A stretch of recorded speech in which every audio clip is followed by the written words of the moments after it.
Dan and Mike on Litter Media Live. Without Mike, well, we have these mics, but we also happen to have guests with us as well. We have Nicholas Turon and Michelle Turon. Used to be Michelle Carpenter, but then they did this thing, got hitched. We're going to talk more about why they are here and why they're wearing these blue jackets. We'll explain in a moment right after this from our friends at Pickaway Ross Career and Technology Center. Find a career you love with Pickaway Ross Adult Education. Skilled trades careers are in high demand with no signs of slowing down. Pickaway Ross offers career training programs with expert instructors and hands-on learning tactics to create a variety of opportunities. Visit our website for more information. Pickaway Ross, of course, you went there and took away a big trophy, didn't you? We haven't seen the trophy yet, actually. Fun fact, but yes, we have been told we were voted as #1 this year, so we were very excited. Congratulations on that. And then we were talking about the Chillicothe marching band at the Battle of the Bands back in September. So you are wearing blue and white. It's not Cavalier blue and white. It is the marching band director's marching band blue and white. Yes. So we heard the news that you're going to be marching in the Macy's Thanksgiving Day Parade. Let's talk about that. Where did it all start for you? Oh, gosh. So about, I'd say 3 years ago, they put together this project that was awesome. And they got band directors from all over the United States. And they said, hey, you're doing a very worthwhile profession. Let's celebrate you. And they got hundreds of band directors from across the United States, and they performed at the Rose Parade. I don't know where that is. I know it's the Rose Pasadena. Parade. Pasadena, California. There you go, California, where it's warm. Yes. So they were like, hey, it was so great on the West Coast. Let's go where it's cold. And Macy's Thanksgiving Day Parade. So 2 years ago, they said, hey, that was such an awesome experience. It was so well received. Let's do it again, a second edition. And when we saw the announcement that they were looking for people for a second edition, we have both applied, and that was 2020, 2021, like around that time-ish area. We were excited to go back out into the world again, and there was like a lengthy application. Where have you taught? How many years do you teach? What instruments do you have? Some applications, whatnot, and we were both accepted, and we were super ecstatic about playing here. Now, in my band days, my introduction to marching in a parade was 7th grade, Tays Valley Junior High, and we were in the Pumpkin Show Parade. And then we would do things in the 4th of July Parade in Nashville. Never did we get to go at this scale. Did you experience anything like that at your days at Lancaster or at your high school? Nothing this major for me. Also in college, I didn't get the chance to march in a major parade, which I was really excited to do. So this is definitely something that's been on my bucket list this parade in particular, Macy's, I just remember watching that when I was a kid, and I'm just really, really excited to get to do a major parade. Yeah. Same. And watching the TV coverage, you're like, as a band geek, we like to look at the bands and see them, and you just sit there and wait. And then they break away and they start talking about the floats and everything. And it ruins the experience for we bandites. Right. Well, when you march the parade, it's the band the whole time. Yeah. That's right. And in some instances, it's the same song every so often. Well, this time we're doing 2. So we're going to be doing 76 trombones for a good spat, and then a cadence, and then a medley of marches, because we have to be nerdy. Because it's all band directors, so it's the Thunderbird March, National Emblem March, and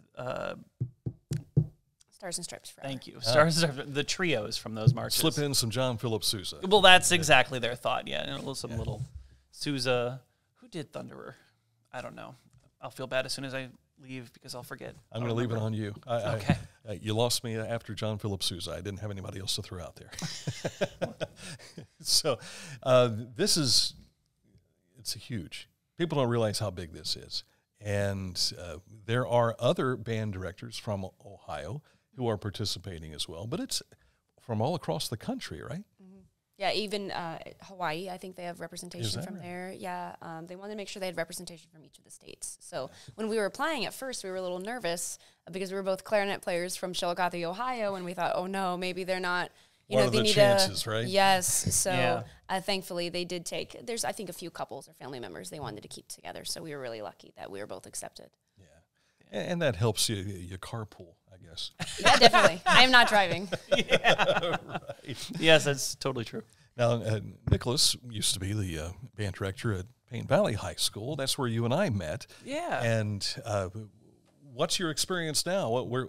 I know I saw you in the Halloween parade marching along with the Chillicothe Cavalry Marching Band. She lets me tag along sometimes. Yeah. So, right. So a couple years ago, I left Paint Valley and I became a software engineer. So my daytime is with Root Insurance, but my evening gig is with Ohio Music Education Association. So I help them with forming their new website and all the techie stuff and doing the solo ensemble registration and all of that, the nuts and bolts of the mechanics of making that whole state organization run.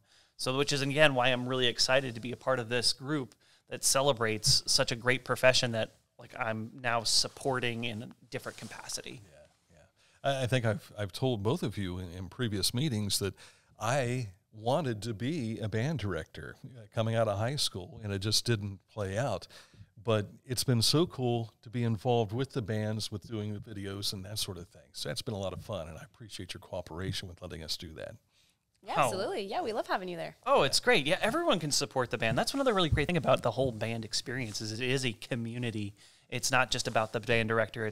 You have the director, of course, that's making it go, powering the boat, but then all the students in there and the life experiences you have of just being in band, and it's just a quality activity, experience, lifestyle. We talked a little bit before about, hey, you're not band directing anymore, and I said, hey, well, you can take the kid out of the woods, but not the woods out of the kid. Right. There's just something about being in the band programs that is just good for the humanness of students and just humans in general. And it's such a worthwhile activity. Another reason why we're really excited about this performance is it is an opportunity to celebrate the geese, the golden eggs. I can't think of the people that maintain the machine and keep pumping out these experiences for all of the people that they remember for the rest of their lives. And what a great reward for band directors, because not all of them are able to get their bands to New York City to march in that. Yeah. But to bring them all collectively like this, and I know there's probably a bunch of people that are on a waiting list to be able to make it and do this as well. Yeah, I'm sure. I think there are 400 people marching. When we looked at what they could fit on TV in the name of the square where the star is. Herald Square. Thank you. Yeah. Herald Square in New York City. It's side to side. They couldn't squeeze another human. I think they tried to put as many people in as they could. So I'm certain that there are people that would love to be in there too. Yeah. Now, you were a member of the Marching 110, and a lot of people in this area know that band, and it's a nice-sized band. Ohio State carries 192 members in it. I'm trying to picture 400. That's got to be awesome. Overwhelming, of course, maybe. You've not seen it yet. No. Well, yeah, you see little tiny images on the screen, little figurines. That's holding a clarinet. That's holding a tuba.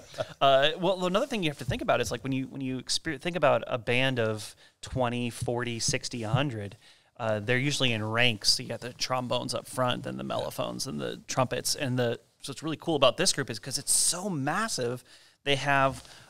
they're in columns almost, like the column of tubas, like a column of clarinets, a column of things. So you have a full band sound while this 400-person mass is passing you, so you can fully experience it around. And then you're going to be in New York with the buildings all the way around you. I just can't imagine. I'm really excited for the all-encompassing sound of it. It's going to be magnificent. The comparison I might have on this is Indianapolis Motor Speedway, in which you've got crowd on this side, and the straightaway.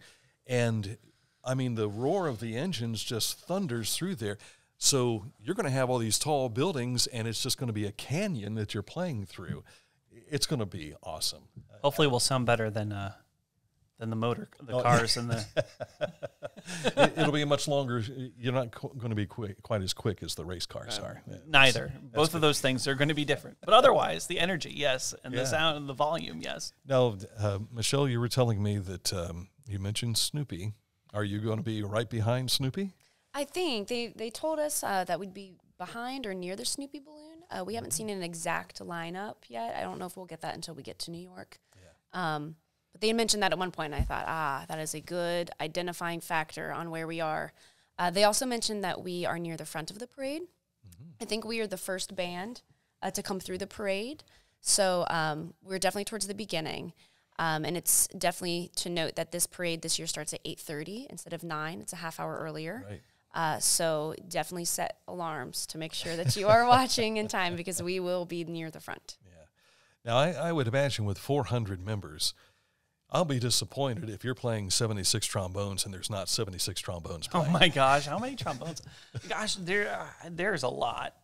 Just in clarinets, there's 28 first clarinets, and that's larger than my first 3 bands at Paint Valley. Yeah. Like the whole members. Right. And that's just the first clarinets. Do you remember how many?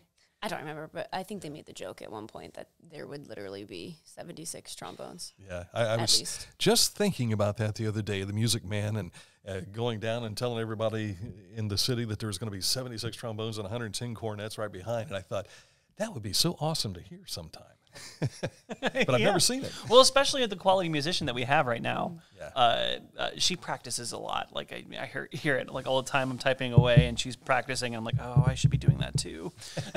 So the quality of musician is just also a little bit higher caliber than a typical parade, and especially better than the Music Man's band in the which never grew to that many.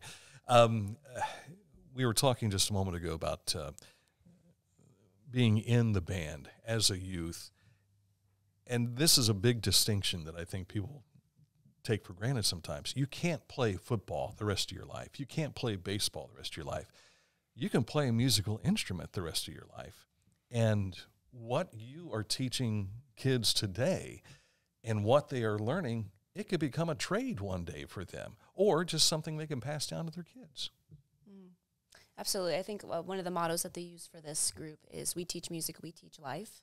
And I think that definitely represents that experience. And like you had mentioned before, just the experiences in band. Yeah. I have memories that I think about all the time. And we still get together. Our high school band will have reunions every once in a while and talk about those old times. And we'll sit down and say, well, I remember my freshman year we played this song, and all.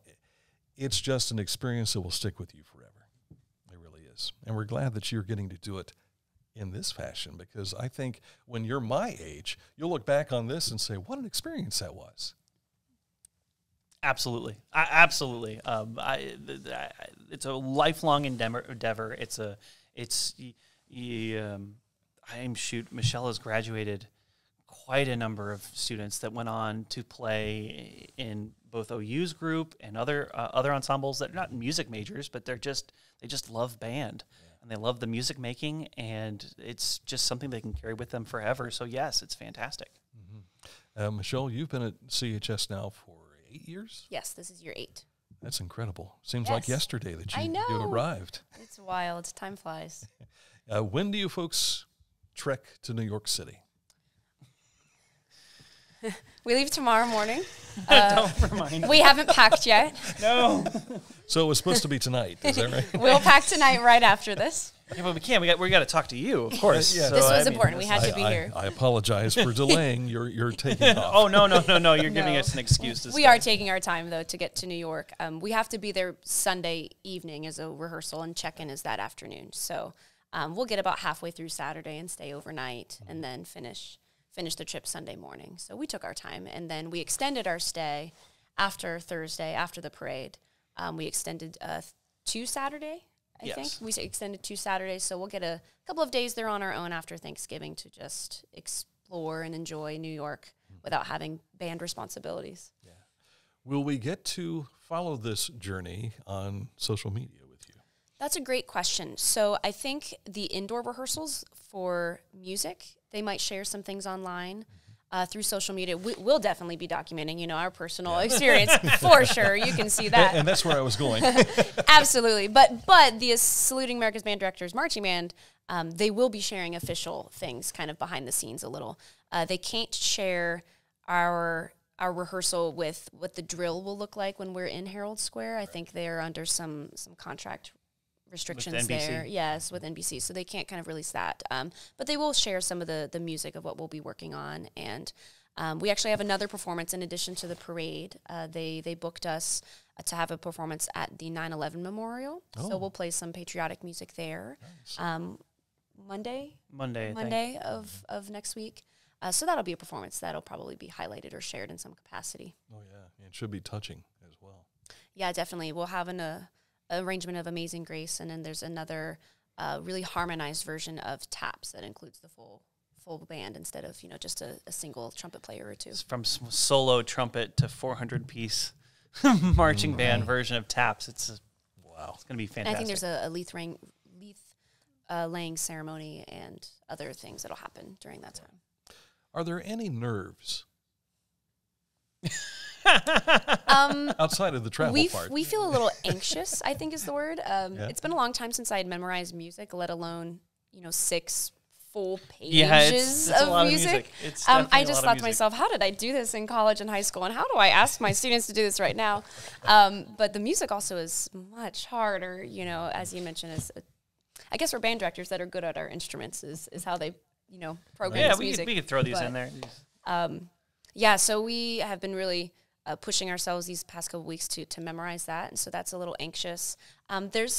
There's a couple songs there that are fast, especially the one going into Herald Square. They say we have to be at this tempo and in marching exactly 8 to 5 in order for us to get where we need to be in time. And they've encouraged us to go outside and march and to practice that. And we'll be honest, we have not done that yet. But there are many people that have, and we just keep seeing those pictures in our group thinking, oh, more people are practicing. Should we feel anxious about this?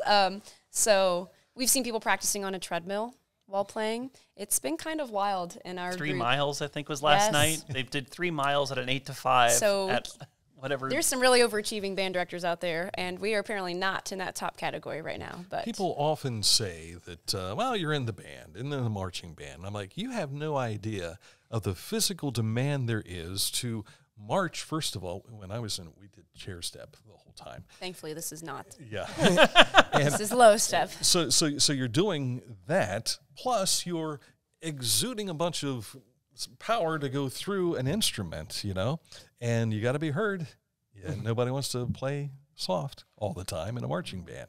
And some of us have a lot more notes than others. As we look at our woodwind parts compared to some brass parts, we think, oh, okay. Yeah, we have a lot of notes they're here. They're playing this nice, simple gifts, da da da da da da. We're we have 6 couplets through that time. Thankfully, we're standing still.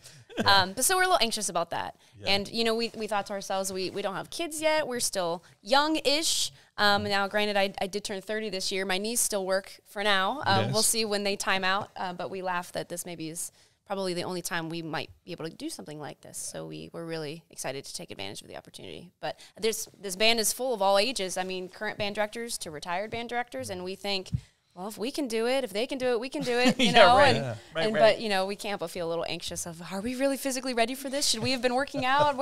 I feel unprepared. You will find out about a mile in. We will find out. We will find out.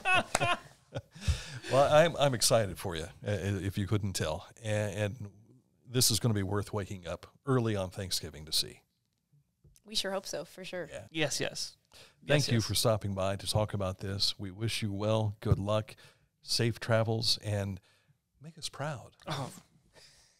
Absolutely. If you can make it in New York City, you can make it anywhere, right? Well, I mean, yes, that's plan A. Amen. All right. Thank you so much for watching as well. And watch for them. Again, that will be early, 8:30 in the morning on Thanksgiving Day, NBC, look for Nick and for Michelle. I'm Dan Ramey. Thanks for watching Litter Media.